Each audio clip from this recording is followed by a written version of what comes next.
Hello students, welcome back to my channel. In this video, we are going to study the second and the third stanza of the poem The Heart of the Tree by Henry Cuyler Bunner. For the detailed description of the first stanza and the themes of the poem, you can refer to the previous video. Let us read the second stanza. What does he plant who plants a tree? He plants cool shade and tender rain, and seed and buds of days to be, and years that fade and flush again. He plants the glory of the plain, he plants the forest's heritage, the harvest of a coming age, the joy that unborn eyes shall see. These things he plants who plants a tree. Now here we see the poet asks the same question again as we saw in the first stanza. He is asking, what does he plant who plants a tree? Perhaps he wants to suggest more benefits of planting a tree. Now let us see at the benefits. The planter of a tree plants cool shade and tender rain. The plant in course of time will grow tall and provide cool shade and cause tender rain, both for humans and for the soil. Trees provide a cool shade during hot summers and a place to keep dry during rainy days. The use of the words tender rain also captures the role of trees in tackling soil erosion. Not only do the trees soften the intensity of the sun's rays on the soil below, their roots bind the soil and prevent it from getting eroded. The trees bear seeds and buds for the future progeny. After many years, the old trees will wither away and these seeds will grow into new trees and into a dense forest. Since forests are our natural heritage, the one who plants trees help in conserving natural heritage. This is symbolic of the process of birth, death, and regeneration. In this way, trees make the plains beautiful. The forest is inherited by the man who plants a tree. Not only do they aid rainfall through transpiration, their leaves and branches reduce the impact of rain on the soil, thereby making it a tender rain. The planter of trees also plants seeds and buds of the coming days. Seeds and buds represent the promise of life and a potential for growth. The use of cool shade, tender rain, and seeds and buds used to refer to tree is an example of metonymy. One who plants a tree also plants a living entity whose leaves fade in autumn and flush in the springtime. Fade and flush again, yet again shows the use of alliteration. He plants the glory of the land and the heritage of the forest. These two epithets are used to describe the splendor of trees.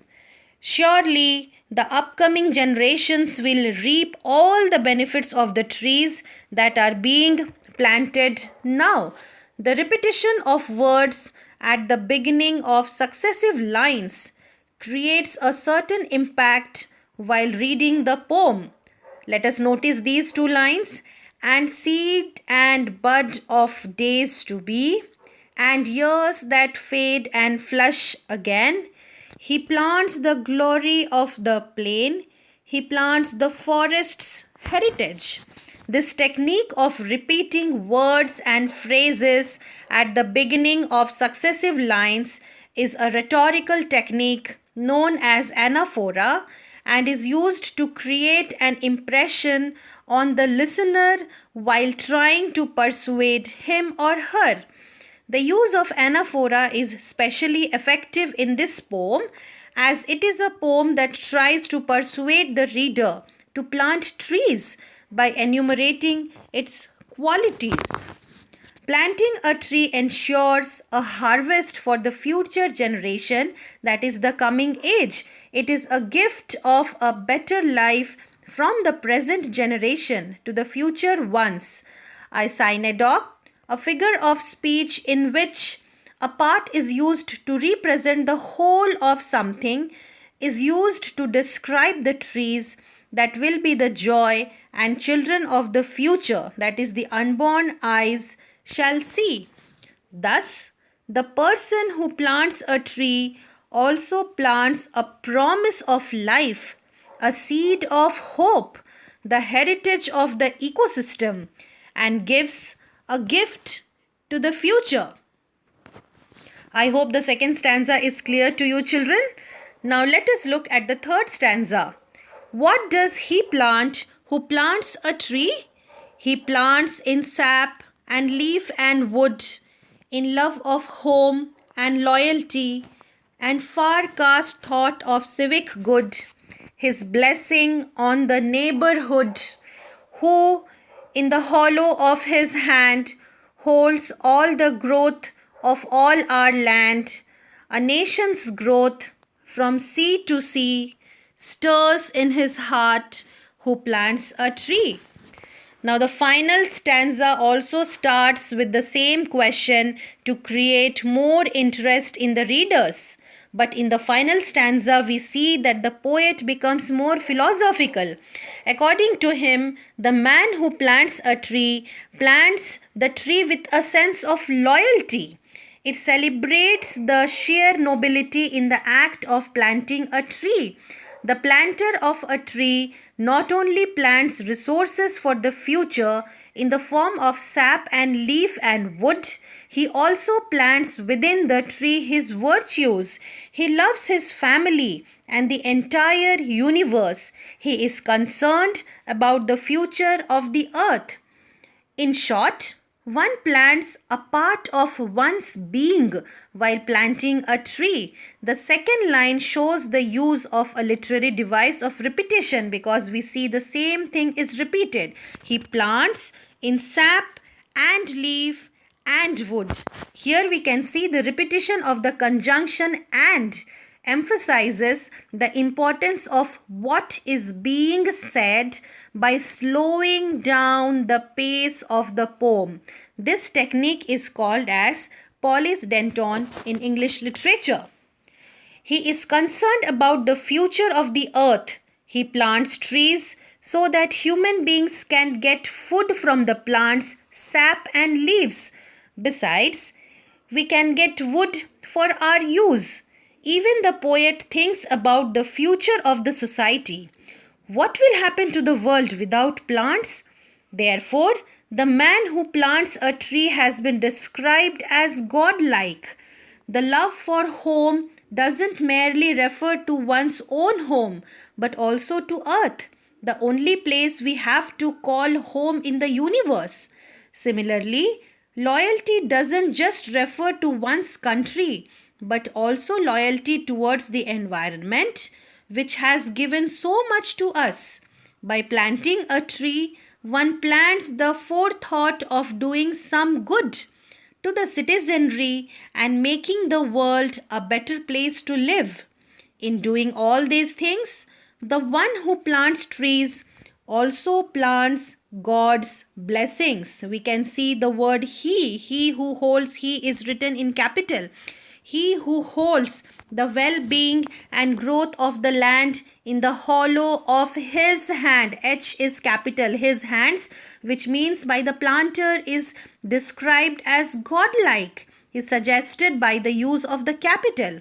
This interpretation is corroborated by the fact that the hollow of his hands was also the name of a very popular hymn at a time when the poem was composed. In fact, the composer of the hymn, E.S. Lawrence, founded the Lawrence Corporation, a music publisher which set the heart of a tree to music. One may also read the lines as, the god-like ability of the planter of the trees to bless the future generation and of holding the key to the growth of a nation. By planting trees, he showers his blessings on the neighborhood. He holds the future progress of mankind in his hands. Our land will become barren without trees. The poet becomes more anxious and could see that the growth of the universe is possible only by planting trees. The final stanza of the poem projects the act of planting a tree as something which connects human to the divine, that is God.